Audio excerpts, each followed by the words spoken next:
Is there a reason for hope without a COVID vaccine?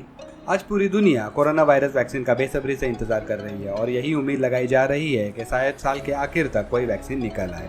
मगर किसी भी vaccine को बनाने के लिए साइंटिस्ट और रिसर्चर्स को काफ़ी टेक्निकलिटीज़ का सामना करना पड़ता है, उसके सेफ्टी इश्यूज़ को भी देखना पड़ता है ताकि वो वैक्सीन मास पॉपुलेशन पे आसानी से इस्तेमाल की जा सके।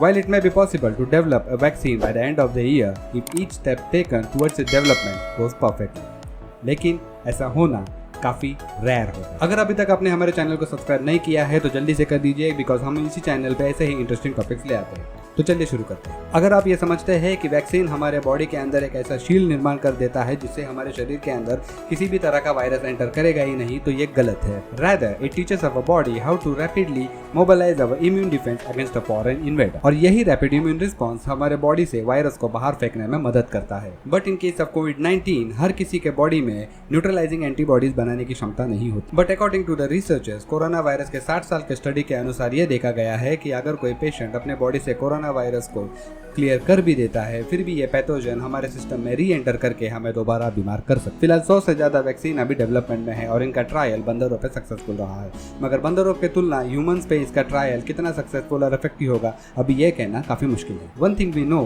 That this vaccines are already started to show its side effect mainly because of its ingredient. These ingredients are known as adjuvants and they help the vaccine to work better. अगर ये vaccine एक healthy और जवान इंसान को बीमार करके hospitalise कर सकता है तो जरा उन पेशेंट्स का सोचिए जो पहले से ही बीमार है, स्पेशली एल्डरली का, जिन्हें मल्टीपल डोज ऑफ वैक्सीन है। So even without a vaccine, is there a hope that we can have a drug that can act as an anti-COVID drug?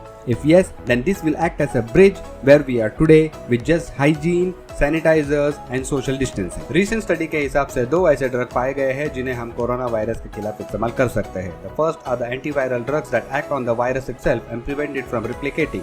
Antiviral generally target either the enzymes a virus needs to copy its genome or those needed to cut larger proteins into smaller functional fragments. Coronavirus in general are a target-rich environment for antiviral, and this coronavirus, SARS-CoV-2, is no different than the others since it uses an active protease, a key protein responsible for the production of the virus to copy itself. अभी पिछले ही महीने publish की गई एक study के मुताबिक researchers ये कहते हैं कि 2 ऐसे ड्रग कैंडिडेट पाए गए हैं that inhibits with SARS-CoV-2 protease. In test tube experiments, they found that the chemicals could bind to the protease and prevent replication with one of them. A chemical designated 11A, more promising than the other. Chemical 11A will soon be tested for safety in humans, but early results from the study in dogs and mice suggest that the drug is both effective and non-toxic. The other set of promising drugs are the monoclonal antibodies. These are the antibodies developed in lab that work by blocking the SARS-CoV-2 spike protein from attaching to ACE3 cell receptors in our body. By blocking the attachment, they prevent infection altogether.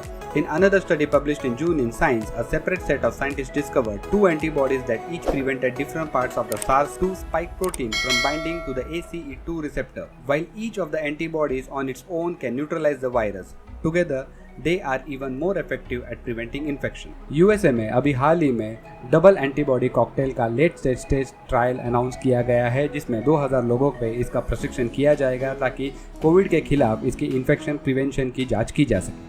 With this drug and with the other set of monoclonal antibodies already researched, there is a question of whether they are going to be effective against a virus like SARS-CoV-2 that lives primarily in the nose and the lungs instead of in the blood. That said, monoclonal antibodies have worked against the respiratory syncytial virus, which has many similarities to SARS-CoV-2. But unlike any other vaccine that show early promising results, इसके safety और efficiency का concern अभी तक बरकरार है, इसलिए इसके testing में अभी और समय जाएगा। But compared to the vaccine, the testing period is much shorter. तो इसका मतलब ये है कि अभी कोरोना वायरस वैक्सीन आने के लिए काफ़ी लंबा समय लगेगा, और अगर ये प्रॉमिसिंग ड्रग अपने हेल्थ सेफ्टी और एफिशिएंसी पे खरे उतरते हैं तो ये हमारे हेल्थ सेक्टर को एक समय मिल जाएगा ताकि लोगों को इन्फेक्शन से बचाया जा सके और जो ऑलरेडी इल है उनको हम प्रिवेंट कर सके। तो जब तक कोई वैक्सीन आ नहीं जाता तब तक हम ये ड्रग्स का इस्तेमाल कर सकते हैं। तो अगर आपको हमारा ये वीडियो पसंद आया है तो हमारे चैनल को सब्सक्राइब कीजिए, लाइक कीजिए, वीडियो को शेयर कीजिए और अपने सुझाव हमें कमेंट्स द्वारा ज़रूर बताइए। तो मिलते हैं अगले वीडियो में जल्दी ही। जय हिंद।